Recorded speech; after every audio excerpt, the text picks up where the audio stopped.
Good evening, fellow sufferers of the human condition. Tonight, we're descending into the murky, hunger-stained world of medieval peasant cuisine. And by cuisine, I mean whatever grey slop kept your ancestors from becoming fertilizer. This isn't your sanitized history textbook version of the Middle Ages, where everyone ate turkey legs at jolly feasts. No, this is the real medieval experience, where your dinner looks back at you with suspicious eyes, where bread could double as a weapon, and where the highlight of your culinary year might be finding a turnip that isn't completely rotten.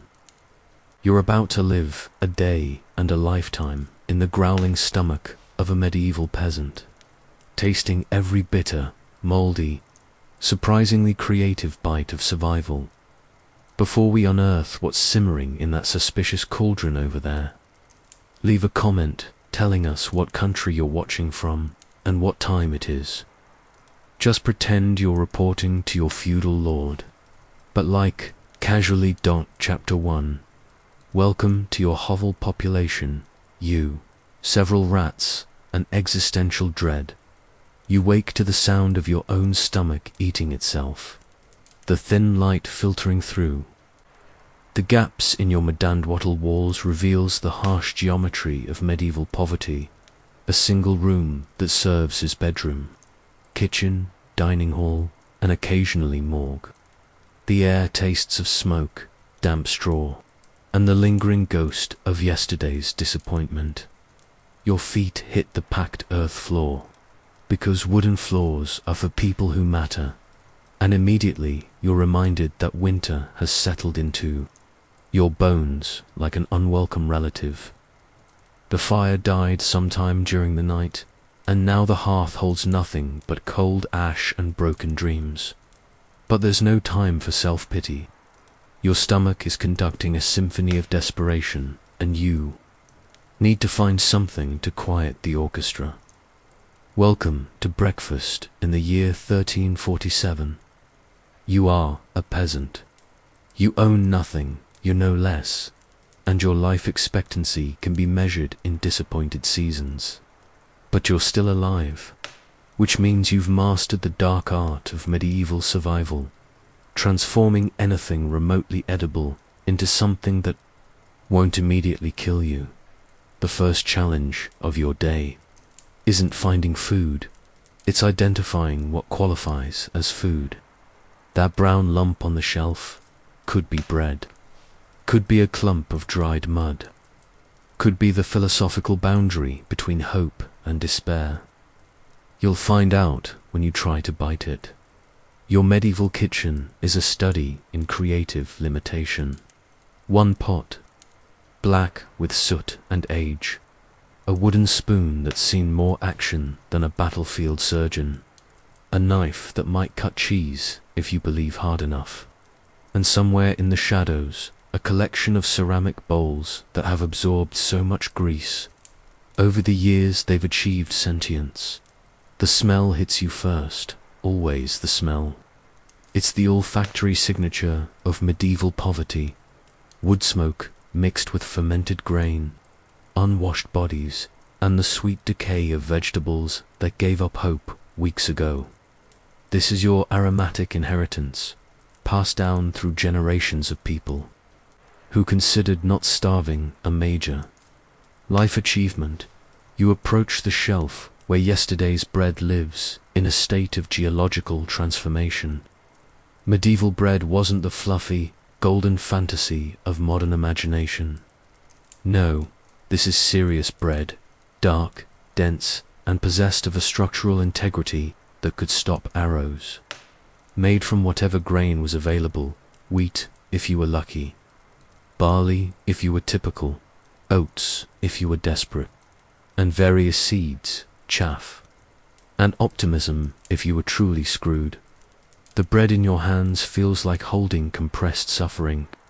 It's roughly the size and weight of a small anvil, with a crust that could deflect medieval weaponry. This is maslin bread, a mixture of wheat and rye, that represents the eternal peasant compromise between flavor and survival. The baker who made this knew that peasant bread served two purposes: keeping you alive and doubling as emergency building. Material, but bread, however punishing, is the foundation of your culinary universe. In medieval Europe, grains provided 70 to 80% of your caloric intake, not because you loved carbohydrates, but because everything else was either too expensive, too rare, or belonged to someone who could have you hanged for looking at it. Sideways, you begin the morning ritual of bread preparation. Find a sharp knife. Say a small prayer to whatever patron saint protects against broken teeth, and attempt to carve off a piece that won't require surgical extraction from your gums. Medieval peasants developed jaw muscles that could crack walnuts, not from any particular dietary choice, but because surviving breakfast required the chewing power of a medieval siege engine. The first bite tells the story of your social status in grain form. This bread is coarse, gritty, and seasoned with the distinctive flavor of making dough. It's been made with flour that included everything the grain had to offer: husk, chaff, and the occasional small stone for texture. The baker didn't remove these elements out of laziness. Removing them required time, equipment, and a level of refinement that peasant budgets couldn't accommodate. As you chew and chew and chew, you taste the subtle notes of survival. There's the earthy bitterness of rye, the nutty desperation of barley, and underneath it all, the complex flavor profile of thank God we have anything at all. This bread will sustain you through a morning of manual labor, not because it's particularly nutritious, but because your body has learned to extract calories from substances that barely qualify as food. But bread alone won't carry you through the day. You need protein, vitamins, and the kind of nutrients that prevent your teeth from falling out, a surprisingly common medieval hobby. Your eyes turn to the corner where yesterday's pottage waits in a state of questionable preservation. Pottage. The word itself sounds like something unpleasant happening to furniture. But for medieval peasants, pottage was life, literally. It was the thick, bubbling, ever-changing stew that simmered in every peasant pot. A kind of edible diary that recorded whatever foods had stumbled into your possession over the past few days. Cabbage pot sits in the corner like a cauldron of culinary archaeology. Each layer tells a story. Yesterday's leftover barley, the day before's wilted cabbage, last week's mysterious root vegetables, and at the bottom, ingredients so old they've achieved a kind of geological permanence. Medieval peasants didn't throw food away. They incorporated it into the eternal pottage, creating a living museum of everything they'd ever eaten. The beauty of pottage lay in its complete lack of discrimination. Anything organic could potentially join the mix: grains, vegetables, herbs, the occasional bit of meat if fortune smiled upon you, and various substances that fell into the category of probably won't kill you. It was democracy in action. Every ingredient, no matter how humble or suspicious, got a voice in the final product. You stir the pottage with your wooden spoon, and it responds with the thick, reluctant movement of something that has transcended liquid and achieved a more philosophical state of matter. The surface is covered with a skin of congealed fat, pig fat, if you were lucky enough to slaughter your pig this year, or the memory of pig fat if you weren't. This skin isn't a bug, it's a feature. It seals in the flavors and prevents the pottage from achieving complete spoilage, acting as medieval food preservation through the miracle of controlled rancidity. The smell rising from the pot is complex and challenging, like opening a book written in a language you don't quite speak. There's the fundamental grain smell of barley or oats, the sweet decay of root vegetables in their final philosophical stage, and underneath it all, the distinctive aroma of herbs that have been fighting the good fight against flavor monotony. Medieval peasants were surprisingly sophisticated herbalists, not by choice, but by necessity. When your diet consists primarily of grain mush, you develop an appreciation for anything that can mask the taste of grain mush. Your little herb garden, if you're prosperous enough to have one, contains the medieval peasant's pharmacy: sage to aid digestion, thyme to preserve meat, parsley to prevent scurvy, and various other plants that walk the fine line between seasoning and medicine. You ladle the pottage into your wooden bowl, and it lands with the sound of wet cement hitting stone. The consistency is substantial. This isn't soup, it's more like edible mortar. Medieval pottage needed to be thick enough to be filling, because thinness was a luxury you couldn't afford. Water was for washing when you bothered and brewing. Ale, it wasn't for diluting your precious calories. The first spoonful is a meditation on survival. The barley has achieved the texture of wet gravel. The cabbage has surrendered all structural integrity and become one with the universal soup. And the herbs provide tiny explosions of flavor that remind you that taste, however humble, is still possible in this grey world. But as you eat, you're already calculating how much pottage remains. How many days until the next batch of grain becomes available? How long can you stretch this pot before it crosses the line from aged to actively dangerous? Medieval peasants were natural economists, constantly balancing caloric input against caloric expenditure, managing their food resources with the focused intensity of people who understood that poor planning meant starvation. This is your reality. Every meal is a small victory against entropy.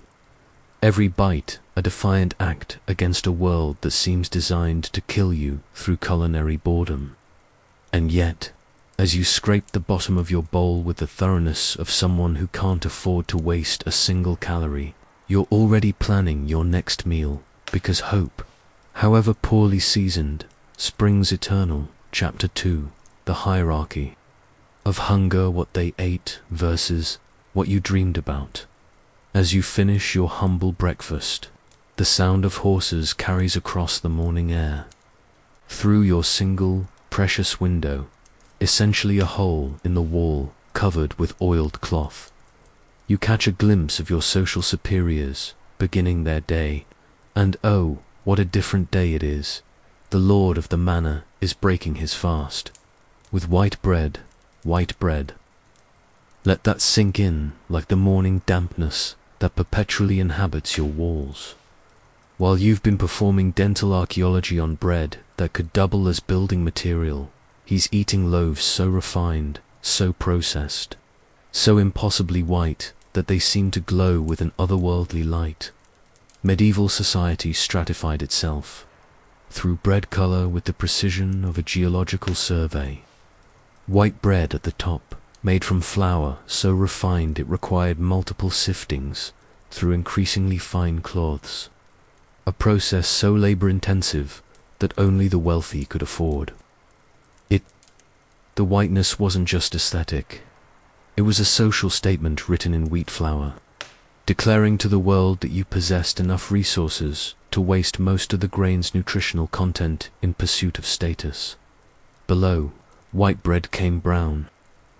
Bread, your daily companion, made from flour that included more of the grain but still required some processing. Below that, black bread made from barley, rye, and whatever else was lying around. And at the very bottom of the bread hierarchy, the kind of bread that wasn't really bread at all, but rather a compressed mixture of desperation and ground-up hope. But bread was just the beginning of the culinary class divide.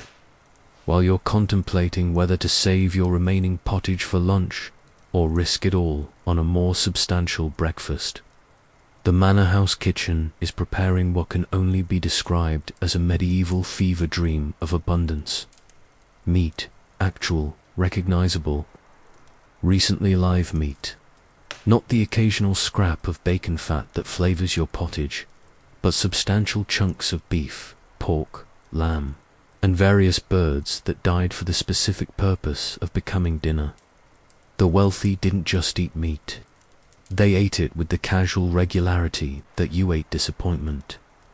Medieval noble feasts were exercises in competitive excess, displays of wealth so elaborate they bordered on performance art. Whole roasted animals, arranged in poses suggesting they were happy about being eaten. Pies constructed like architectural projects, some large enough to hide a person inside, though why anyone would want to hide inside a pie remains one of history's more questionable fashion choices. The spices alone represented more wealth than your family would see in a lifetime. Pepper from India, cinnamon from Ceylon, cloves from distant islands you couldn't locate on a map if your life depended on it, which, economically speaking, it probably did. These spices weren't just seasoning, they were edible currency, worth more per ounce than most peasants earned in a month. Meanwhile, your spice rack consists of whatever grows wild in the surrounding countryside and doesn't immediately poison you. Wild garlic, if you're lucky, some parsley that survived the winter, maybe a bit of sage that you've managed to cultivate. In your tiny garden plot, your flavor profile is determined not by global trade routes, but by what happens to sprout within walking distance of your hovel. The nobles had access to sugar, actual, refined, crystallized sweetness, imported from places so exotic they might as well be mythical. You had honey, if you were willing to risk bee stings and potentially death to acquire it. More often, you had the natural sweetness of root vegetables that hadn't completely given up on life, or the subtle sweetness of grain that had been convinced to ferment in controlled circumstances. But perhaps the most maddening aspect of the medieval food hierarchy was the sheer variety available to those who could afford it. While your diet revolves around the same basic ingredients in slightly different arrangements, the wealthy enjoyed seasonal delicacies that changed with the calendar and their whims. Fresh fish from specially constructed ponds, transported live to ensure maximum freshness. Exotic birds whose names you couldn't pronounce, prepared with techniques you couldn't imagine. Vegetables so perfectly cultivated they bore little resemblance to the wild, stubborn plants you wrestled from your garden plot. Fruits preserved in ways that defied the natural order, allowing the wealthy to enjoy summer flavors in the depths of winter. The irony wasn't lost on you that the people who did the least physical labor consumed the most calories, while you, who performed back-breaking work from sunrise to sunset, survived on whatever scraps the economic system tossed in your direction. Medieval logic at its finest. Those who most needed nutritional support received the least, while those who spent their days in comfortable contemplation of their own importance feasted like Roman emperors. You've heard stories, passed from servant to peasant to whoever was willing to listen, about the elaborate dining rituals of the upper classes. Multiple courses, each more extravagant than the last. Servants trained specifically in the art of food presentation. Meals that lasted longer than your typical workday, where the primary challenge wasn't finding enough to eat, but deciding which of dozens of options to sample next. The waste alone would feed your family for months. Partially eaten dishes discarded, not because they were spoiled or unpalatable, but because the diners had grown bored with them.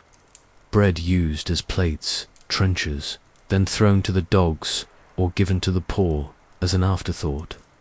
The casual disposal of food that represented weeks of your labor. But the most bitter pill was knowledge itself. The wealthy didn't just have access to better food, they had access to the knowledge of how to prepare it. Recipe collections, cooking techniques passed down through generations of professional cooks, an understanding of food preservation and preparation that went far beyond your simple survival methods. They knew how to properly age meat, how to prepare complex sauces, how to combine flavors in ways that created entirely new taste experiences. Meanwhile, your culinary education consisted of whatever your mother managed to teach you between survival tasks, supplemented by trial and error and the occasional piece of advice from neighbors, who were equally clueless about advanced cooking techniques. The medieval kitchen in a wealthy household was a marvel of specialized equipment, multiple hearths for different cooking methods, specialized pots and pans for specific dishes, tools designed for single purposes that you couldn't afford to contemplate. Your kitchen was a single pot, a wooden spoon, and whatever flat surface you could commandeer for food preparation. As you contemplate this culinary apartheid, your stomach offers a philosophical commentary in the form of renewed growling.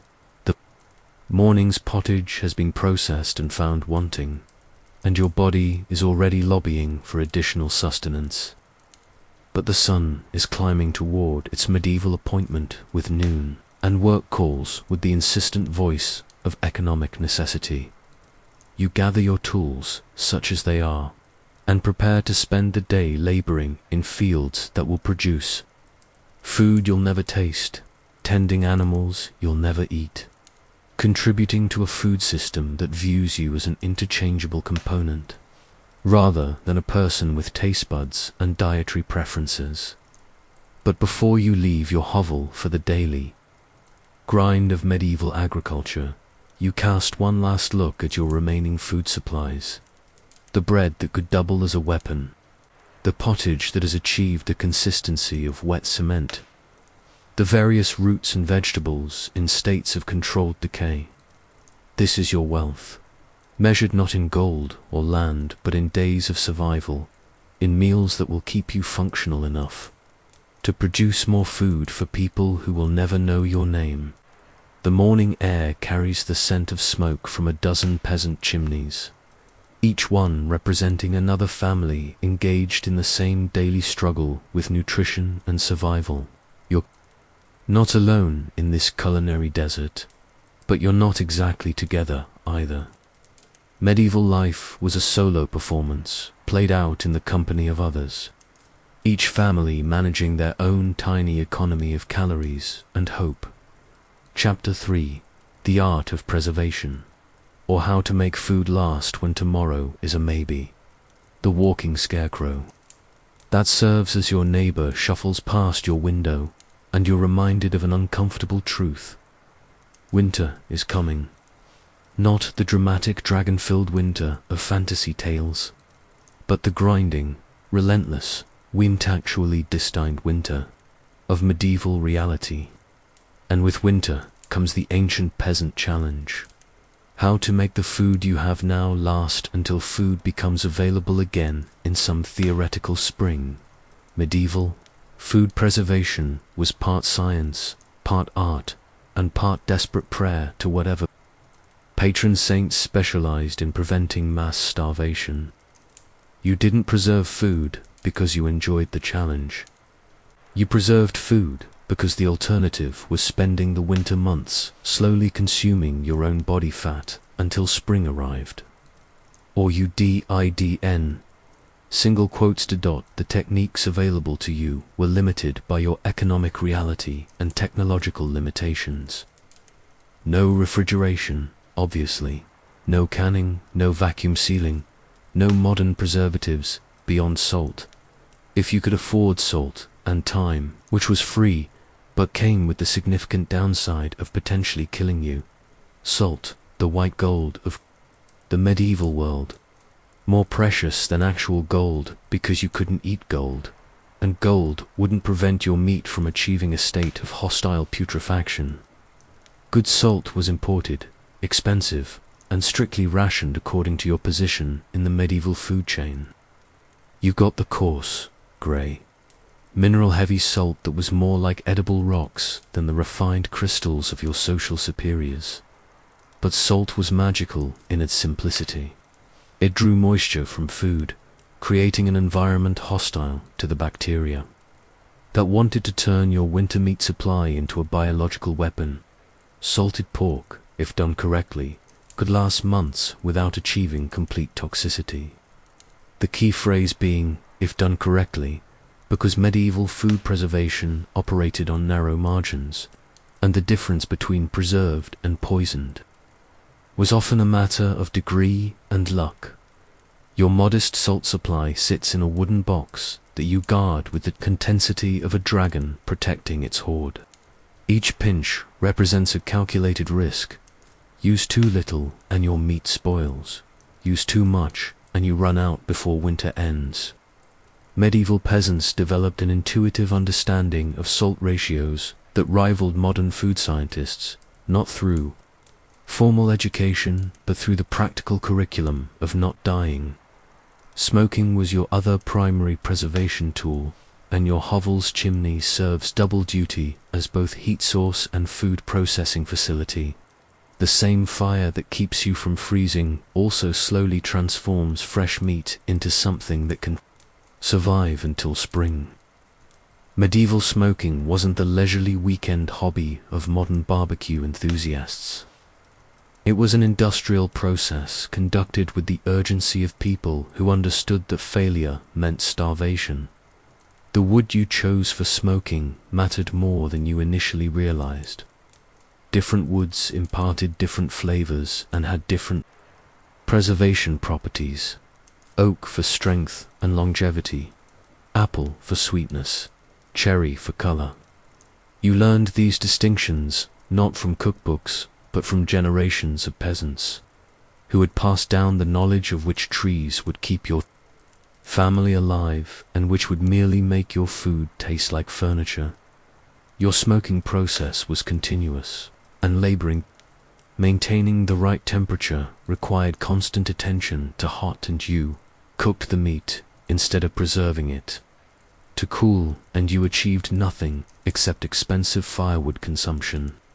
The ideal smoking temperature existed in a narrow band that required the kind of focused monitoring typically reserved for critically ill patients. But meat wasn't your only preservation challenge. Vegetables presented their own unique problems, complicated by the fact that medieval vegetables bore little resemblance to their modern counterparts.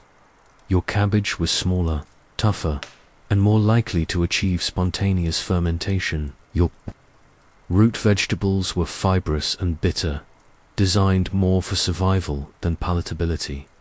Fermentation became your vegetable preservation strategy, though calling it a strategy implied more intentionality than actually existed. Medieval fermentation was controlled. Spoilage, you'd created conditions where beneficial bacteria could transform your vegetables into something that wouldn't kill you, while preventing harmful bacteria from transforming them into something that would. Sauerkraut was your winter vegetable salvation. Though medieval sauerkraut bore little resemblance to the refined product available to modern consumers, your sauerkraut was an aggressive, sour, barely controlled experiment in controlled decay that provided essential vitamins during the months when fresh vegetables were purely theoretical. The fermentation process was simple in theory and terrifying in practice. Shred cabbage, add salt, pack it into a container, weigh it down, and wait for magic to happen. The magic being the transformation of fresh cabbage into something that tasted like vinegar, mixed with regret, but contained enough vitamin C to prevent your teeth from falling out. But fermentation was an art that required intuition more than instruction. Too little salt and harmful bacteria, 1. Turning your winter vegetables into a biological hazard. Too much salt and the beneficial bacteria couldn't function, leaving you with expensive, salty cabbage that spoiled anyway. The correct salt balance existed in a narrow range that peasants learned through trial and error, with error carrying the very real possibility of winter starvation.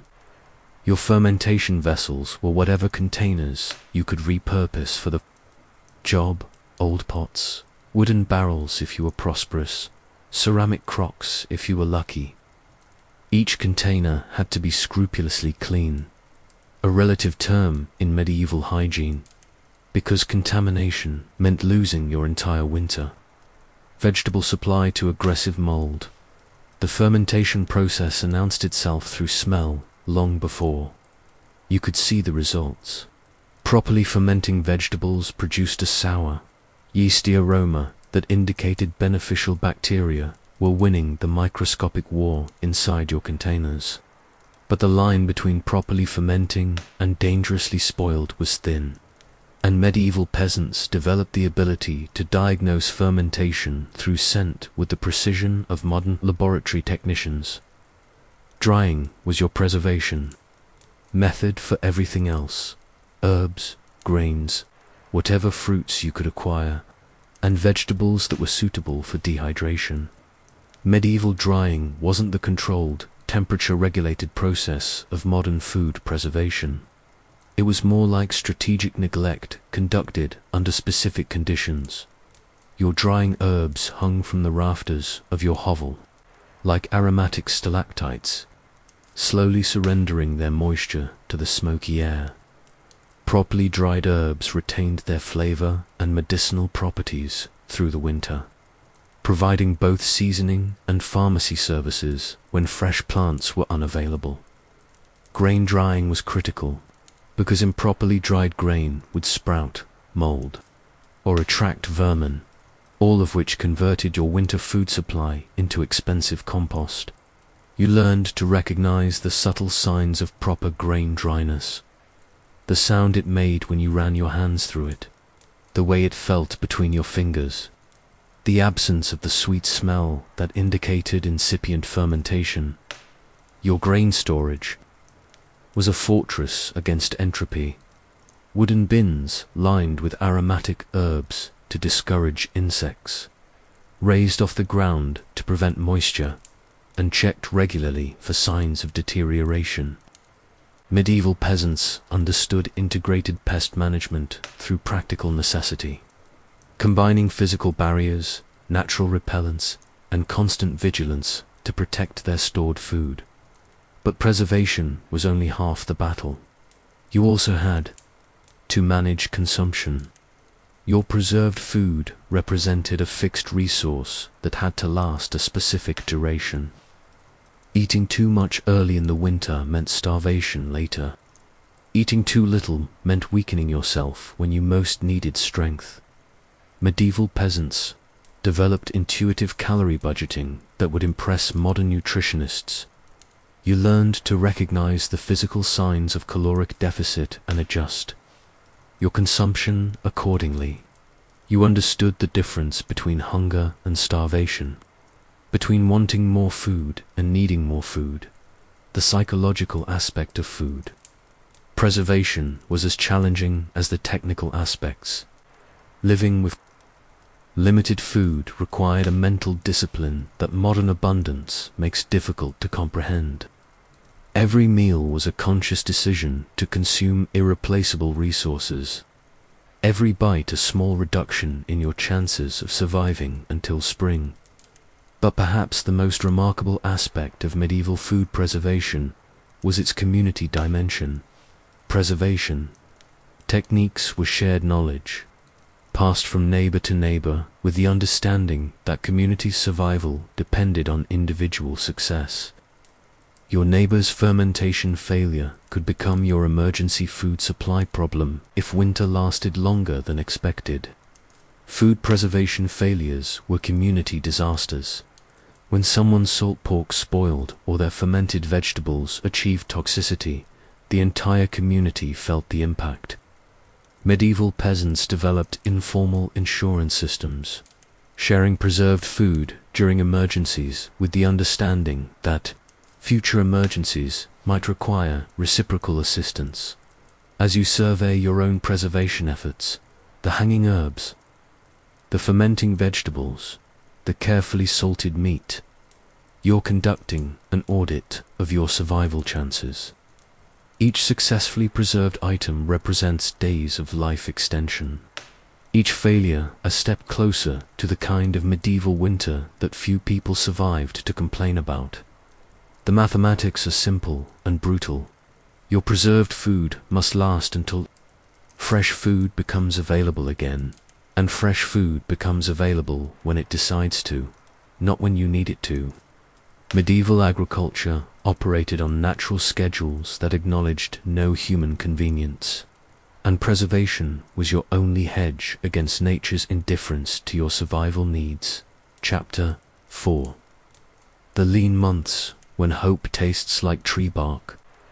February, the cruelest month in the medieval calendar, when winter has overstayed its welcome and spring remains a theoretical concept, discussed by people with too much time and too little practical experience. Your carefully managed food supplies, calculated to last through the cold months, are running low with the mathematical precision of a slowly approaching disaster. This is the gap, the hungry time, the period medieval people called the lean months, with the same casual tone they might use to describe a passing headache, though lean months killed more peasants than wars, plagues, and general medieval unpleasantness combined. Your body has been steadily consuming itself since November, and now you're running on reserves that were never designed for extended operation. The preserved food that seemed so abundant in autumn now exists in carefully rationed portions that make each meal an exercise in strategic resource management. Your fermented cabbage has achieved a level of sourness that suggests it's conducting its own war against palatability. The salted pork, if you still have any, has developed the texture and flavor profile of edible leather. Your stored grains are running low, and each handful represents irreplaceable calories that must somehow stretch until the first spring greens make their tentative appearance. Medieval peasants became natural experts in hunger management, developing techniques for surviving on minimal calories that would challenge modern survivalists. You learn to differentiate between different types of hunger: the sharp, immediate hunger that demands attention, and the deep, constant hunger that becomes your perpetual companion. You discover that hunger has stages, like grief, and that your body will negotiate with scarcity in increasingly creative ways. The first stage is denial.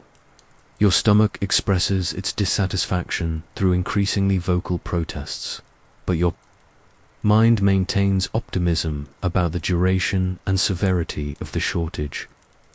You tell yourself that spring will come early this year, that your food supplies will somehow stretch further than mathematics suggests, that something will intervene to prevent the worst-case scenarios you're trying not to contemplate. The second stage is bargaining. You begin extending your food supplies through increasingly creative dilution methods. Your pottage becomes thinner, more water than substance, seasoned with hope and thickened with whatever fibrous material you can incorporate without achieving immediate toxicity.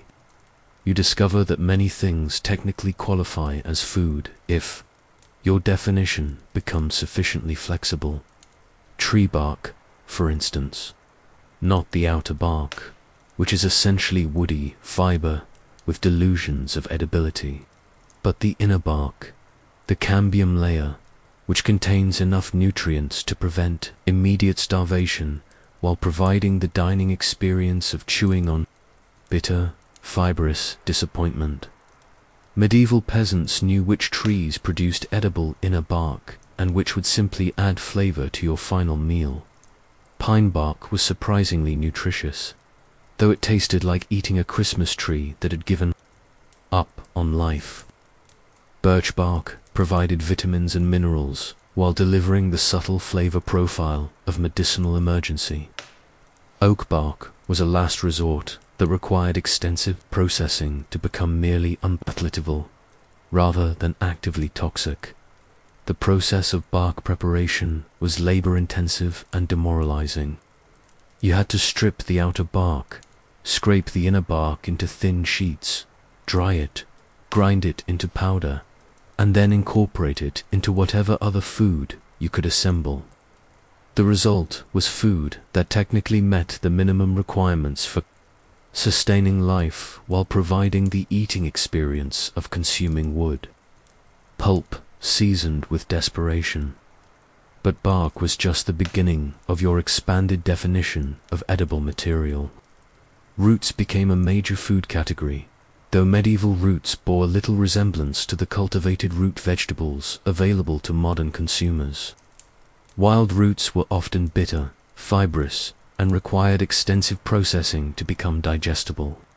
You learned to identify edible roots by sight, smell, and the absence of immediate physical symptoms after consumption. Dandelion roots provided bitter nutrition during the lean months, though provided might be too generous a term for the grudging sustenance they offered. Burdock roots were more substantial but required patient digging and careful preparation. Wild carrot roots, assuming you could correctly identify them and avoid their poisonous relatives, offered sweet relief from the constant bitterness of survival food. Root preparation was archaeology combined with cooking. You had to dig them from frozen ground, clean off the dirt, identify any spoiled sections, and then cook them long enough to break down their fibrous structure without cooking away their limited nutritional content. The process was labor-intensive and fuel-expensive, requiring careful calculation of energy input versus caloric output. Nuts, if you could find any that hadn't been claimed by squirrels, birds, or other peasants with similar ideas, provided concentrated nutrition that justified the effort required to obtain them. But medieval nuts weren't the convenient pre-shelled products of modern grocery stores. These were wild nuts with shells designed by nature to protect their contents from exactly the kind of hungry desperation you represented. Cracking nuts with medieval tools was an exercise in patience and persistence. Your tools consisted of whatever rocks you could find and whatever wooden implements hadn't been converted to firewood. Each nut represented a small victory against entropy, assuming you could extract the meat without incorporating too many shell fragments into your diet. Acorns were abundant and nutritious, but they came with a significant processing requirement. Raw acorns contained tannins that made them bitter and potentially toxic in large quantities. Medieval peasants developed techniques for leaching the tannins through repeated soaking and cooking, transforming acorns from inedible tree waste into something that could sustain life without immediately poisoning you. The acorn processing involved grinding the nuts into meal, soaking the meal in multiple changes of water to remove the tannins, and then cooking the processed meal into something that resembled food. The process took days and required constant attention, but acorn meal could be stretched into bread-like substances that provided calories during the worst of the lean months. Seeds became currency in the desperate economy of late winter. Sunflower seeds, pumpkin seeds, any seeds that hadn't been planted or fed to animals became potential food sources. Medieval peasants learned to toast seeds to improve their digestibility and concentrate their flavors, creating snacks that provided nutrition and the psychological comfort of having something to chew. But the most challenging aspect of the lean months wasn't finding alternative food sources. It was maintaining the caloric balance necessary for survival while continuing the physical labor that medieval life demanded. Your body needed fuel to generate heat, energy to perform work, and resources to maintain basic biological functions. The mathematics of survival required consuming enough calories to remain functional while stretching your food supplies until spring provided. Relief. Medieval peasants developed an intuitive understanding of caloric triage. Essential functions received priority: breathing, circulation, basic digestion. Non-essential functions were gradually shut down as your body conserved energy for survival. You learned to recognize the signs of caloric deficit and adjust your expectations accordingly. Work became strategic during the lean months. Heavy labor that burned calories faster than you could replace them was avoided when possible. You focused on essential maintenance tasks and activities that might yield immediate nutritional returns: checking traps, foraging, processing whatever. Food materials were available, but work couldn't be entirely avoided, because medieval economic systems didn't acknowledge individual nutritional crises. Your feudal obligations continued regardless of your caloric status. Fields still needed maintenance, animals still required care, and your lord's expectations remained unchanged by your personal relationship with starvation. The psychological impact of the lean months was as challenging as the physical effects.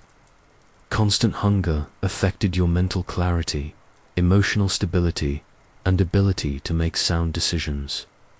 Medieval peasants had to maintain social relationships and community obligations while dealing with the stress of potential starvation, creating social dynamics that modern abundance makes difficult to comprehend.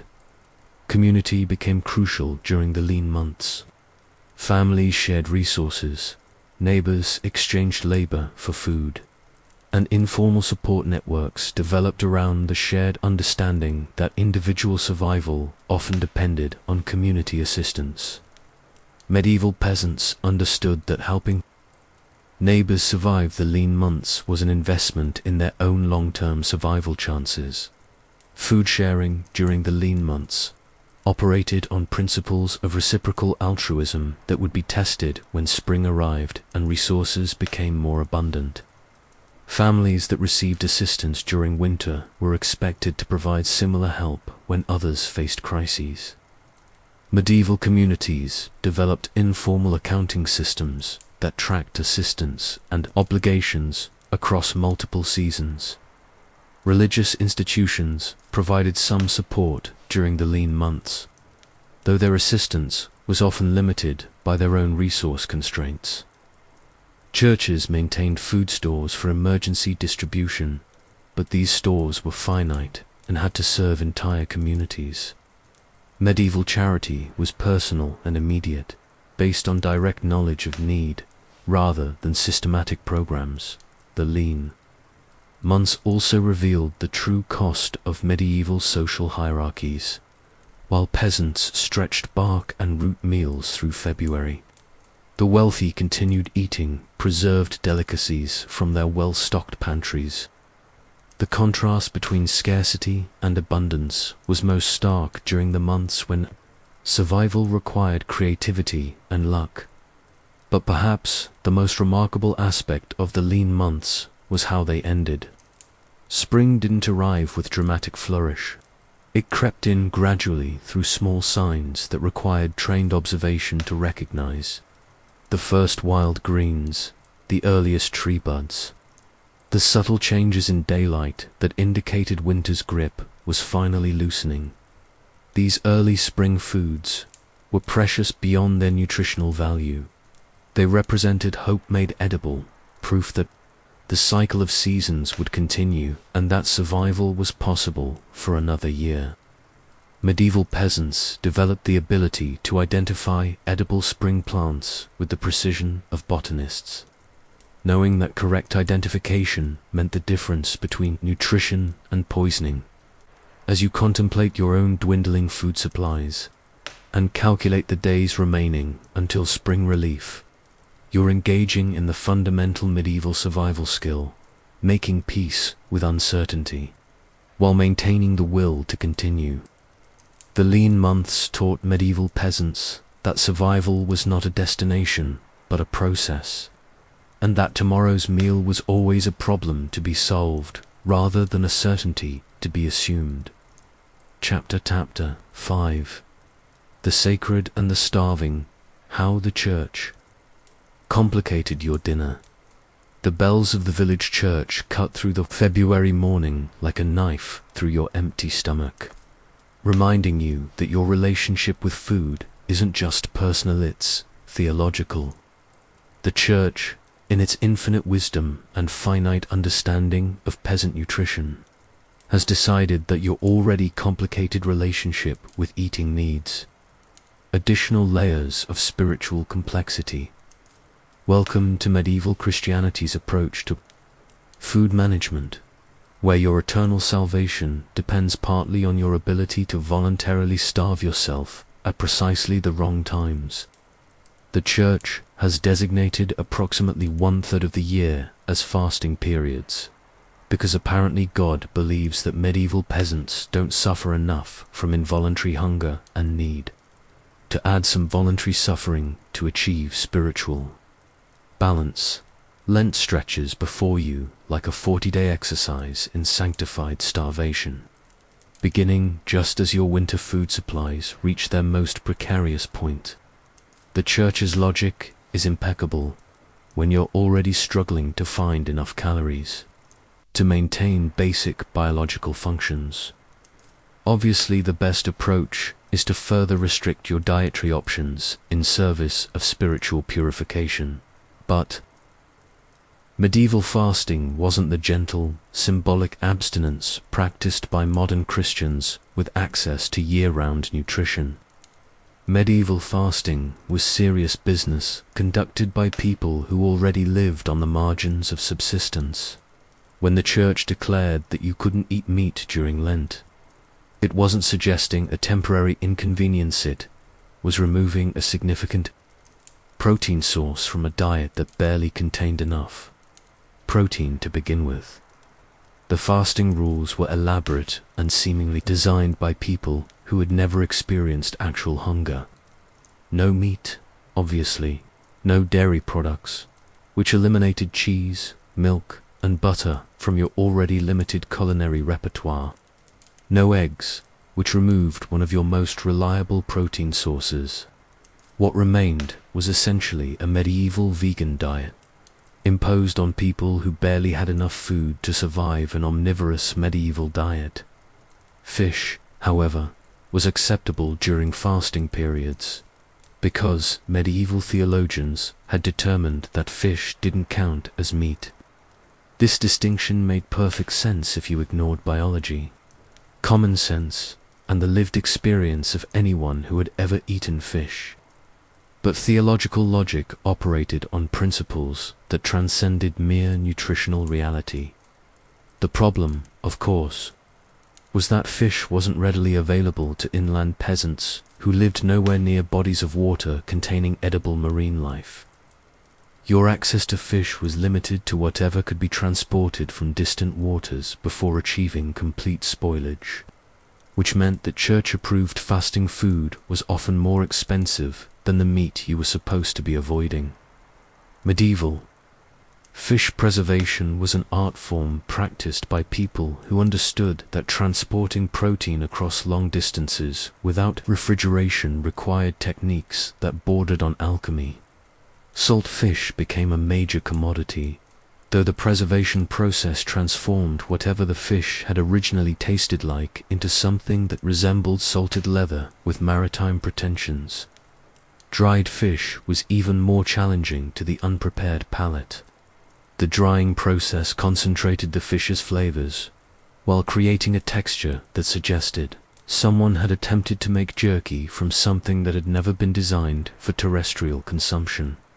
Reconstituting dried fish required soaking, which used precious water, and cooking, which used precious fuel, to create meals that technically satisfied church requirements while providing the dining experience of eating reconstituted shoe leather. But the Church's fasting requirements extended beyond simple ingredient restrictions. The timing of meals was also regulated, because apparently God had opinions about when you should eat as well as what you should eat. 1 meal per day during the strictest fasting periods, consumed after the completion of religious obligations that could extend well into the afternoon. This scheduling created interesting challenges when your body's caloric needs operated on biological schedules that didn't align with ecclesiastical timetables. Your stomach didn't care about the Church's meal timing. It expressed its opinions through increasingly aggressive rumbling that could be heard during quiet moments of religious contemplation. The single daily meal during strict fasting periods had to contain enough calories to sustain you through hours of medieval peasant labor, which meant consuming large quantities of approved foods in a concentrated time frame. Your digestive system, evolved for processing smaller amounts of food throughout the day, had to adapt to feast or famine cycles that were imposed by theological rather than biological logic. Medieval peasants developed strategies for managing Church-imposed fasting that balanced religious obligations with practical survival needs. These strategies operated in the gray areas of theological interpretation, where the letter of Church law could be satisfied while preserving some measure of nutritional sanity.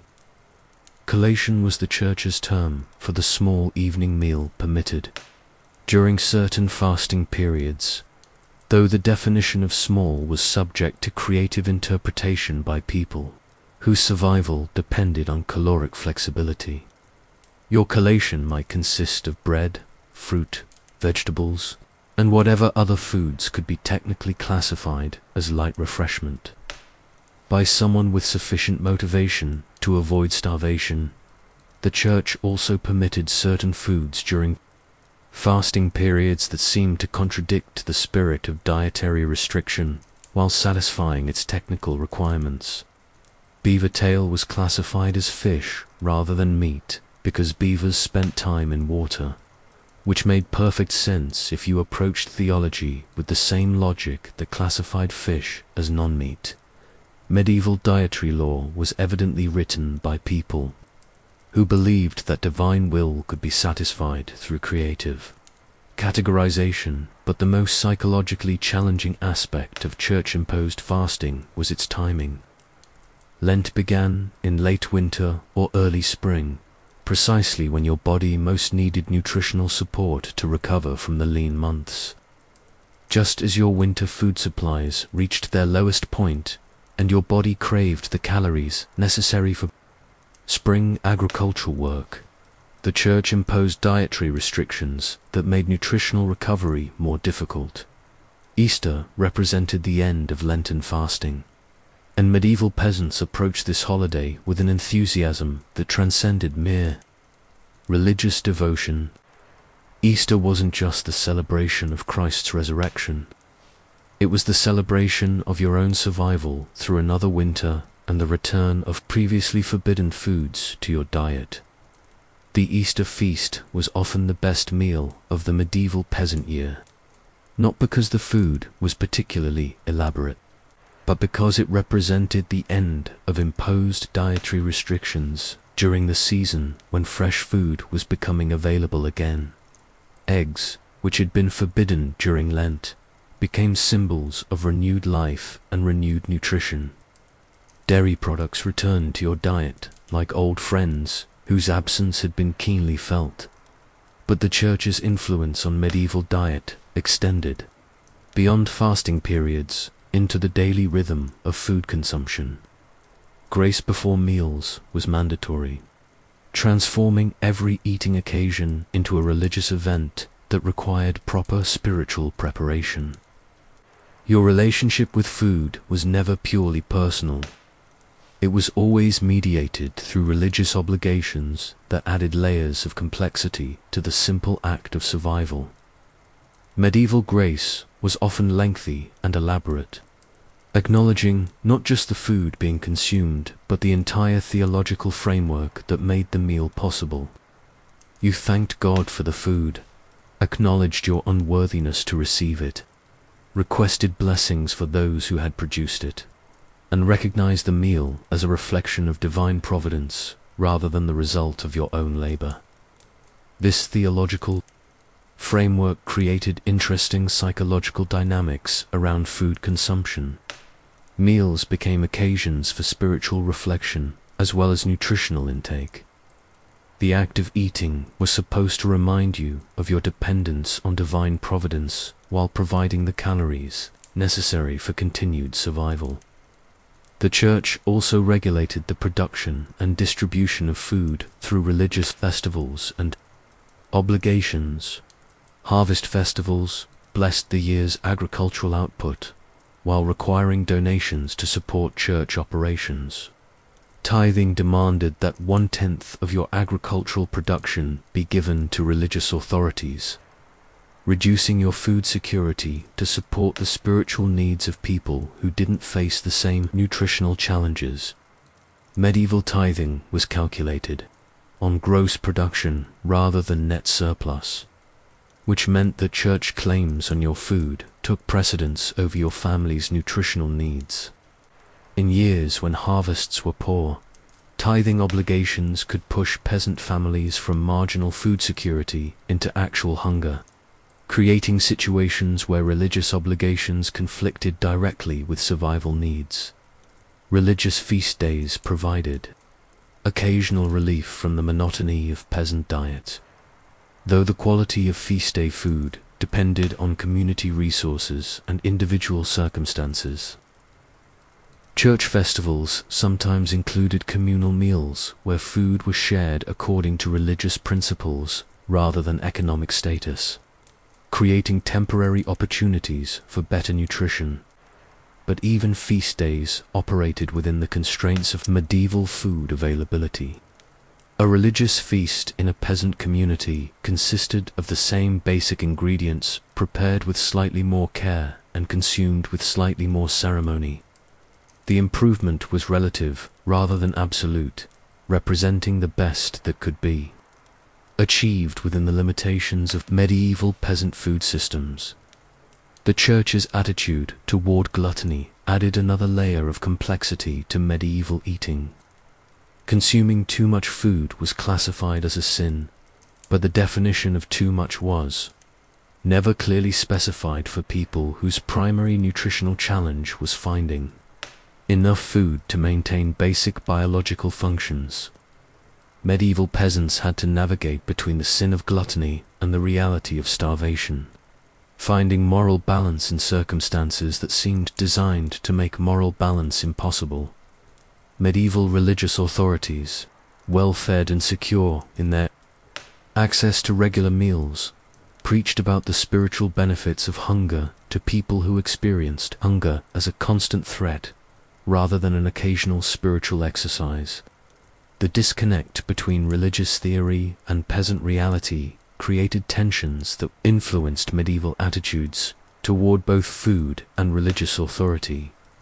But perhaps the most profound impact of the church on medieval peasant diet was psychological rather than practical.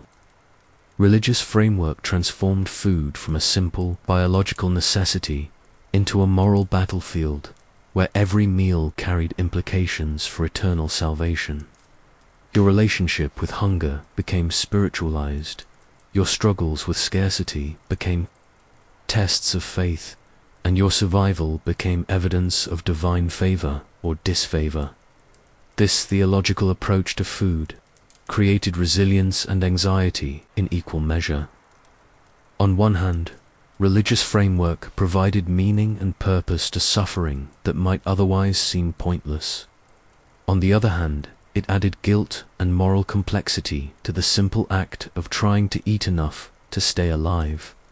As you sit in your hovel, calculating the days until Easter and the end of Lenten restrictions, you're engaged in the distinctly medieval exercise of balancing spiritual obligations with biological needs. Your empty stomach rumbles its secular commentary on religious dietary requirements, while your mind wrestles with the theological implications of survival in a world where God's will seems to require an awful lot of hungry peasants. Chapter 6. Criminal nutrition when stealing turnips could get you hanged. The gnawing in your stomach has reached the point where it's conducting philosophical debates with your moral compass, and your moral compass is losing. Across the field, visible through the morning mist like a mirage of forbidden paradise, grow turnips. Not your turnips that belong to someone else, someone who has enough food that they can afford to let turnips grow to full size instead of pulling them early in desperate hunger. Welcome to the delicate intersection of medieval law and medieval hunger, where the difference between survival and crime was often measured in root vegetables, and where the legal system had developed elaborate methods for punishing people whose primary offense was being insufficiently wealthy to avoid starvation. Medieval food law was written by people who had never experienced genuine hunger for people who experienced little else. The legal code approached food theft with the same seriousness it applied to major crimes, because property rights were sacred even when they conflicted with basic survival needs. Your hunger was your personal problem. Someone else's turnips were a matter of legal principle. Theft of food was classified according to complex hierarchies that reflected both the value of the stolen items and the social status of the victim. Stealing bread from another peasant was a different category of crime than stealing bread from a merchant, which was different again from stealing bread from a noble. The punishment escalated not just with the quantity of food stolen, but with the quality of person you stole it from. The legal system had developed specific terminology for different types of food theft, because medieval authorities believed that precise categorization was essential for proper justice administration. Petty larceny covered small-scale food theft, the desperate grabbing of bread, crusts, or fallen apples that might mean the difference between eating and not eating on a particular day. Grand larceny applied to more substantial food theft that threatened property owners' economic interests. But the most serious food crimes involved what medieval law called burglary, breaking into someone's home to steal their food supplies. Medieval peasant hovels didn't offer much security against determined thieves, but the legal system treated breaking into someone's home to steal their winter food supplies as an attack on their survival rather than simple property theft. Penalties for food theft reflected medieval justice's approach to deterrence through terror. Hanging was the standard punishment for grand larceny, which meant that stealing enough food to meaningfully impact your survival chances carried the death penalty. Medieval logic suggested that the fear of execution would prevent food theft, though this logic ignored the reality that people facing starvation might consider death by hanging preferable to death by slow starvation. Public execution of food. Thieves served multiple purposes in medieval justice. The spectacle was intended to deter other potential thieves by demonstrating the consequences of food crime. But public executions also provided entertainment for communities that had limited recreational options, turning the death of desperate people into a form of medieval social media. The irony of hanging people for stealing food wasn't lost on medieval observers, though few were in positions to comment publicly on the logical inconsistencies of a system that killed people for trying not to die. Medieval society had developed elaborate justifications for why property rights trumped survival needs. Justifications that made perfect sense if you had enough food to engage in abstract moral reasoning. But food theft prosecutions revealed the class dynamics that drove medieval justice.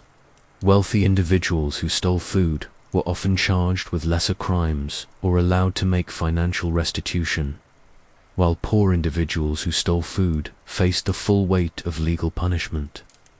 Medieval justice operated on the principle that crime was defined not just by actions but by the social status of the people performing the actions.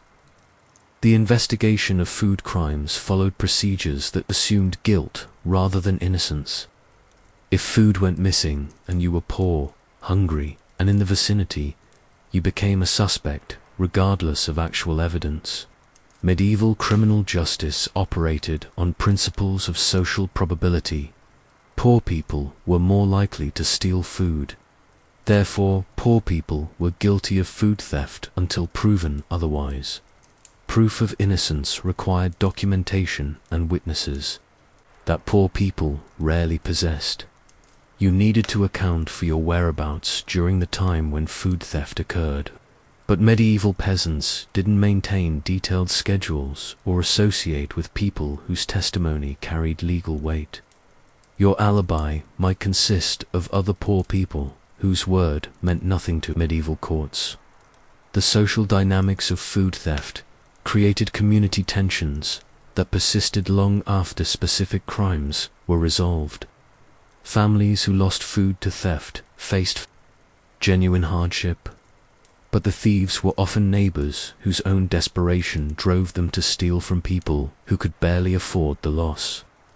Medieval communities had to balance sympathy for theft victims with understanding of theft.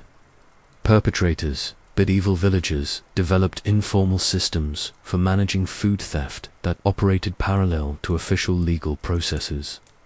Community leaders might arrange restitution, work exchanges, or other resolutions that addressed the underlying hunger issues while preserving social relationships.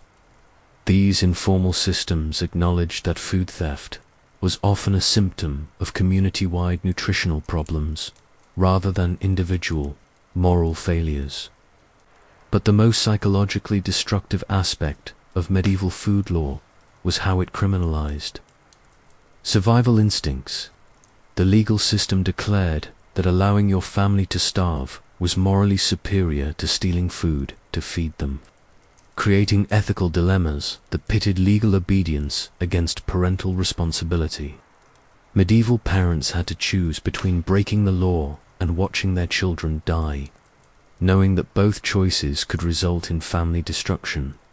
Medieval law also regulated the production and strict distribution of food through market controls that criminalized various forms of economic activity. Selling food at prices above legally established maximums was illegal, though the legal maximum prices were often set below the actual cost of food production. Medieval price controls created black markets where food was sold at economically realistic prices by people who risked legal punishment for charging sustainable rates. Forestry laws criminalized foraging activities that had traditionally provided supplemental nutrition for peasant families. Collecting nuts, berries, or other wild foods from lands owned by nobles or the church became illegal, removing food sources that had previously been available to communities facing nutritional challenges. Medieval law gradually enclosed common resources that had once provided food security for rural communities. The enforcement of forestry laws created a new category of food criminals, people who were guilty of gathering wild foods that had been available to their ancestors for generations. Medieval legal systems retroactively criminalized traditional survival practices, making it illegal to use knowledge and skills that had previously been essential for community nutrition. Poaching laws were particularly harsh because they protected the hunting privileges of the wealthy while criminalizing the acquisition of protein by people who desperately needed protein. Killing rabbits, deer, or birds on someone else's land could result in severe punishment, including mutilation, imprisonment, or death. Medieval law treated the unauthorized killing of animals as theft of property rather than acquisition of food. The enforcement of poaching laws required extensive surveillance, systems that turned rural communities into networks of informants and enforcers. Peasants were encouraged to report poaching activities by their neighbors, creating social dynamics where community members were rewarded for turning each other into legal authorities. Medieval food law destroyed community solidarity by making survival activities illegal and making community members complicit in their enforcement. But perhaps the most destructive aspect of medieval food law was how it created cycles of criminalization that made it increasingly difficult for poor families to achieve food security through legal means. People convicted of food crimes faced ongoing legal disabilities that limited their access to employment, land, and other resources necessary for legitimate food acquisition. Medieval criminal records followed individuals throughout their lives, marking them as people who couldn't be trusted with normal economic relationships. Someone convicted of stealing bread might find it difficult to obtain work, rent land, or participate in community activities that could improve their long-term food security.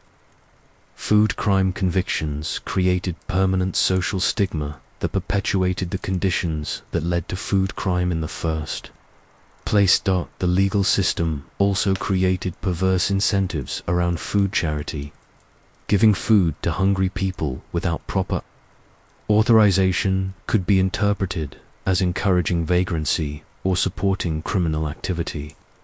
Medieval law sometimes made it illegal to help hungry people because help might enable them to avoid seeking legitimate employment or accepting their proper social status. Religious institutions were granted special exceptions to food charity. Restrictions allowing churches to distribute food to the poor without legal consequences. But church charity was limited by available resources and often came with religious obligations that some hungry people couldn't or wouldn't accept. Medieval food charity was conditional and insufficient to address the scale of community hunger. The legal framework around food also regulated food quality and safety. Though medieval food safety standards were primarily concerned with fraud rather than nutrition or health. Bakers who sold underweight bread could face fines or physical punishment, but there were few regulations addressing the nutritional adequacy or safety of food sold to poor consumers. Medieval food regulations were primarily designed to protect the interests of food producers and merchants rather than consumers. Laws against food adulteration were mainly concerned with maintaining the commercial value of food products rather than protecting public health. Consumers who became ill from contaminated food had little legal recourse unless they could prove deliberate poisoning. As you sit contemplating those forbidden turnips across the field, you're facing the fundamental challenge of medieval survival, balancing legal obedience with biological necessity in a system designed to make both impossible. Your stomach continues its commentary on the arbitrary nature of property rights, while your survival instincts calculate the risks and benefits of various approaches to unauthorized nutrition. The turnips remain tantalizingly visible, representing calories that could sustain your family through another day of legitimate starvation. But they also represent the possibility of legal consequences that could destroy your family's long-term survival prospects. Medieval life was full of these impossible choices, where all available options carried serious risks and none offered. Genuine security. Chapter 7. Regional variations in suffering. How geography determines your specific type of malnutrition. Your hovel sits in what medieval people optimistically called England, though the turnips don't seem to care about political boundaries. But those turnips, and everything else you've contemplated eating, are the products of a specific geographic lottery that determined not just what you could eat, but how creatively you would need to approach the basic challenge of not starving. Medieval cuisine, if we can call survival food cuisine, without completely abandoning linguistic precision, varied dramatically across European regions, not because of cultural preferences or sophisticated culinary traditions, but because geography determined what would grow, what would die, and what would grudgingly provide enough nutrition to keep peasants functional enough to produce food for their social superiors. Northern Europe, where you've had the misfortune to be born, specialized in what we might generously call root-based survival. The climate was too harsh for delicate crops, too wet for reliable grain production, and too generally hostile to human happiness for anything resembling culinary satisfaction. Your regional diet consisted of whatever could survive Northern European weather, which meant vegetables that grew underground and grains that had given up any pretense of palatability in favor of mere survival. Turnips, parsnips, various other roots whose names sounded like medieval insults, but provided the caloric foundation for entire populations of people who had learned to find meaning in blandness. Northern European peasants developed sophisticated techniques for preparing root vegetables that made them minimally edible rather than actively hostile to human consumption. The turnip, that humble foundation of Northern European peasant cuisine, represented the perfect intersection of climate adaptation and culinary resignation. Turnips would grow in soil that defeated more optimistic vegetables, survive weather that killed more delicate crops, and store through winters that made fresh food purely theoretical. They were the ultimate pragmatic vegetable, designed by nature for people who couldn't afford to have preferences. But turnip preparation was an art form developed by people who understood that survival often depended on making unpalatable food slightly less unpalatable.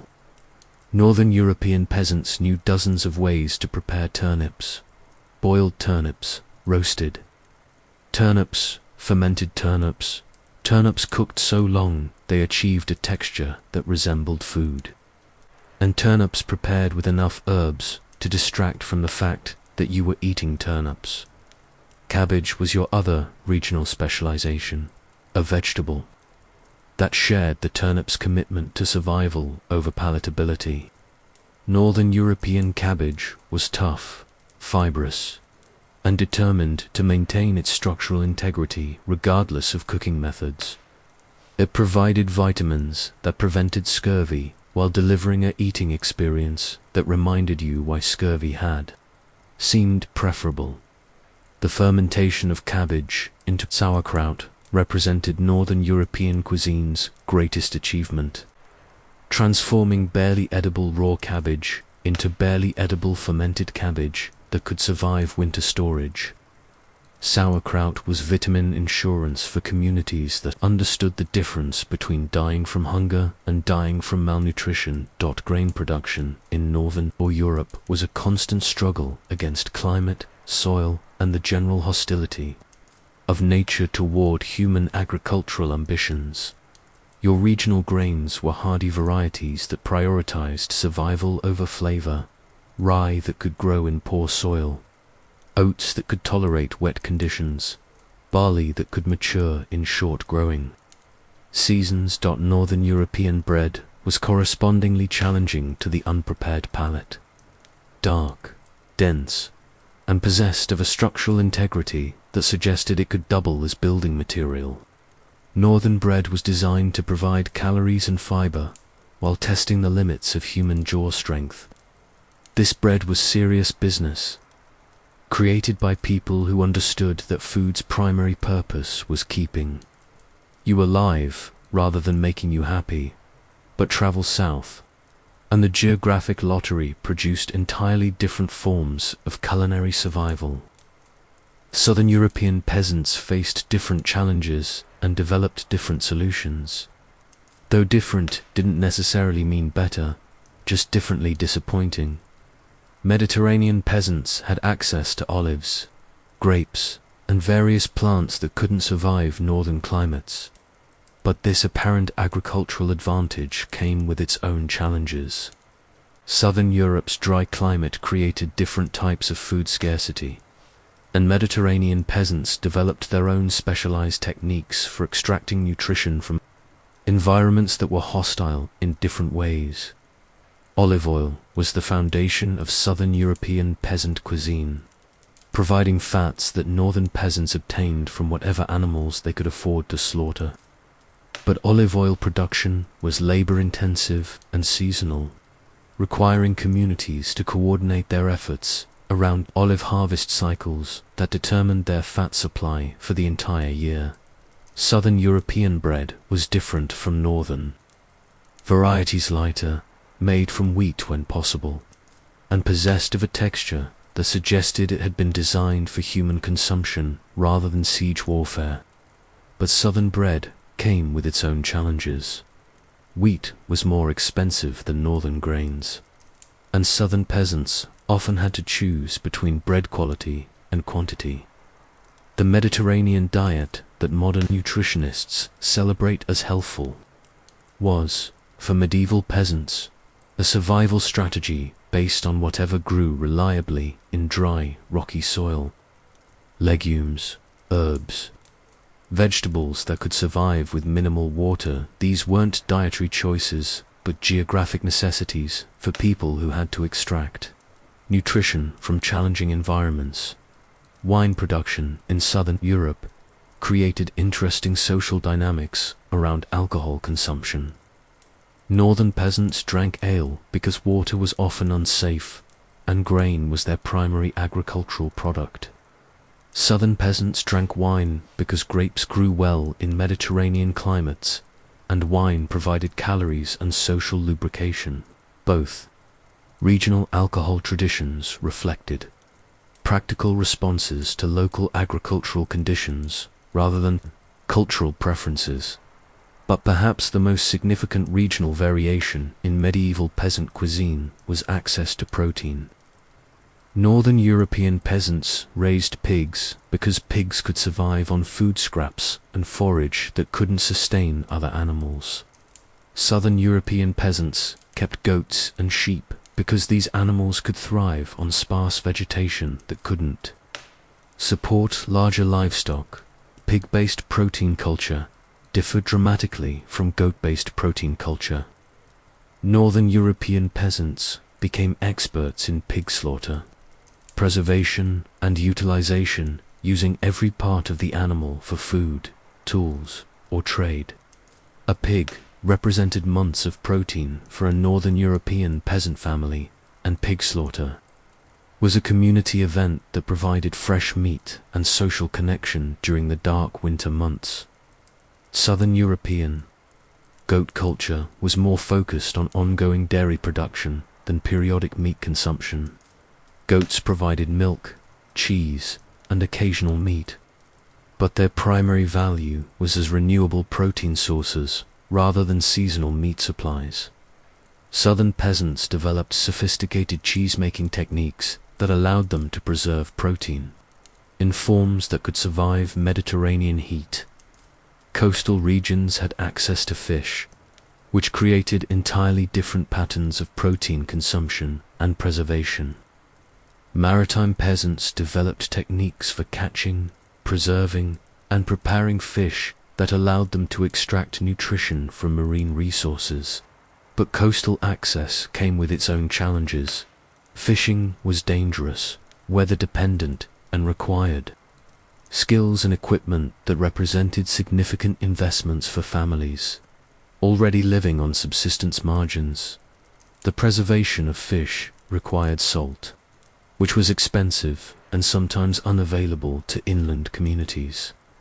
Coastal peasants had better access to salt through seawater evaporation, but inland communities had to trade for salt or develop alternative preservation methods. Regional variations in salt access created different approaches to food preservation that influenced entire regional cuisines. That mountain regions presented their own unique challenges and opportunities. High-altitude agriculture required specialized techniques for growing food in short seasons and harsh conditions.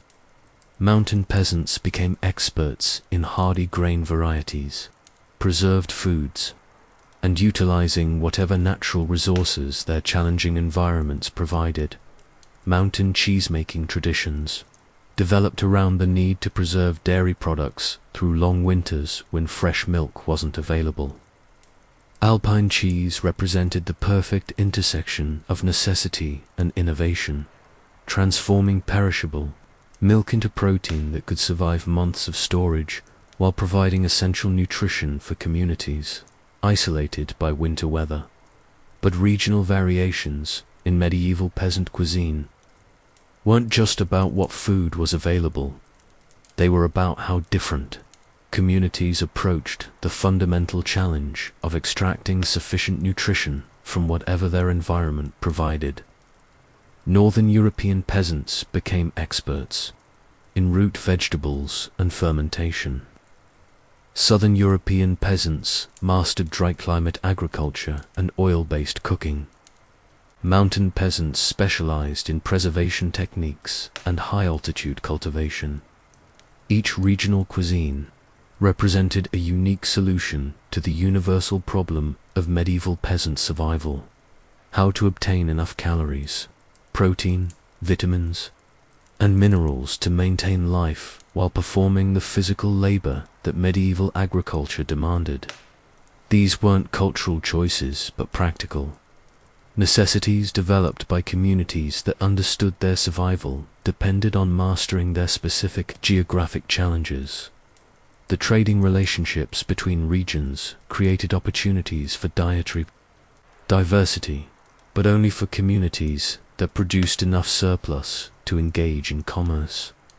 Most peasant communities consumed whatever they could produce locally, with occasional access to imported foods during favorable trading conditions or seasonal markets. Regional festivals and celebrations reflected local agricultural cycles and available foods. Northern European harvest festivals celebrated grain and root vegetables. Southern European festivals emphasized wine, olives, and Mediterranean crops. These celebrations weren't just social events, but community affirmations of successful survival through another agricultural cycle. As you contemplate your own regional food inheritance, those turnips, that cabbage, the dense bread that could stop arrows, you're experiencing the specific type of malnutrition that geography has assigned to your coordinates. Your suffering is authentic and locally sourced, crafted by generations of peasants who learned to extract life from Northern European soil through techniques passed down by people who understood that survival was geography-specific. The turnips across the field represent not just forbidden calories, but the essence of your regional culinary identity.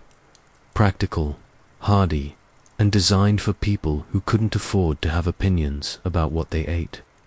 They are the perfect Northern European peasant food, embodying everything that made your regional cuisine both effective and profoundly depressing.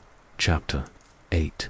The Alchemy of Medieval Cooking, turning ingredients into food without dying in the process. The fire in your hearth has died to embers that glow like the last hope of getting a decent meal before spring. And you're faced with the daily medieval challenge of transforming raw ingredients into something that won't immediately kill you. Medieval cooking wasn't the quaint, rustic activity that modern people imagine when they picture peasants gathered around cozy hearths. No. Medieval cooking was applied chemistry conducted by people who understood that the difference between food and poison was often a matter of technique, timing, and luck. Your cooking equipment consists of items that have achieved functionality through sheer stubbornness rather than sophisticated design. One iron pot, black with soot and age, that has cooked more meals than you've had hot dinners, which, given your circumstances, isn't saying much. A wooden spoon that's been worn smooth by years of stirring various substances that may or may not have qualified as food. A knife that might cut things if you believe hard enough and apply sufficient force. The hearth itself is your entire cooking universe. A stone-lined depression in your floor that serves as stove, oven, heat source, and occasionally emergency light when you can't afford candles. Medieval cooking was essentially controlled fire management, and your survival depended on your ability to maintain the right temperature for the right duration without burning down your hovel or yourself. Fire management was serious business, because fuel was expensive and dangerous.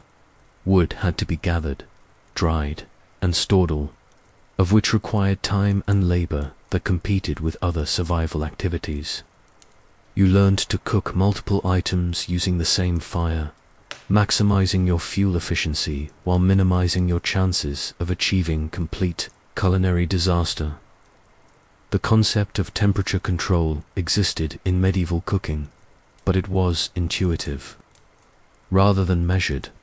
You learned to recognize different types of heat by how they felt on your face, how they sounded, how they made the air shimmer above the coals. Medieval cooks developed thermal sensitivity that would impress modern chefs, not through formal training, but through practical necessity combined with the understanding that overcooked food was wasted food. Boiling was your primary cooking method because it was relatively safe and required minimal fuel management. Water would boil at a consistent temperature regardless of your cooking skills, and boiling killed most of the things that might kill you. Your pot spent most of its time filled with water, creating a permanent soup that evolved continuously as you added new ingredients and removed cooked portions. But boiling everything had significant nutritional consequences. Water-soluble vitamins leached out of vegetables into the cooking water, which was fine if you drank the cooking water, but problematic if you discarded it. Medieval peasants learned to use cooking water as the base for subsequent meals, creating a continuous cycle where each meal incorporated nutrients from previous meals. The eternal pot was both practical and economical. You never completely emptied your cooking pot, always leaving some base liquid that carried flavors and nutrients forward to the next meal. This continuous cooking method meant that your pot developed its own ecosystem of bacteria, yeasts, and other microorganisms that influenced the flavor and safety of everything you cooked. Roasting was a luxury cooking method that required consistent heat and careful attention. You could roast small items, vegetables, occasionally meat, by burying them in coals or positioning them near the fire. But roasting used more fuel than boiling and required constant monitoring to prevent burning, making it impractical for daily cooking. Baking presented special challenges because individual hovels rarely had ovens. Bread baking was typically a community activity centered around shared ovens that were fired up periodically for collective use. Your bread dough would join dozens of other loaves in communal baking sessions that required coordination, timing, and social negotiation. The communal oven was a marvel of medieval engineering, a stone-lined chamber that retained heat for hours after the fire burned out. The oven master, usually someone who understood the relationship between fire, stone, and time, would manage the heating cycle and coordinate the baking schedule for entire communities. Baking in communal ovens required social skills as well as cooking skills. You had to negotiate your position in the baking queue, which determined whether your bread would benefit from peak oven heat or settle for declining temperatures. Early baking slots were valuable social currency earned through community relationships and occasionally competitive bargaining, but the most challenging aspect of communal baking was timing. Your bread dough had to be ready when your baking slot became available, which meant managing fermentation timing with the precision of a medieval chemist. Too early and your dough would overrise while waiting. Too late and you'd miss your slot, and face another day of hunting for baking opportunities. Medieval bread making was fermentation management rather than recipe following. You maintained a sourdough starter, living culture of wild yeasts and bacteria that provided the biological leavening for your bread.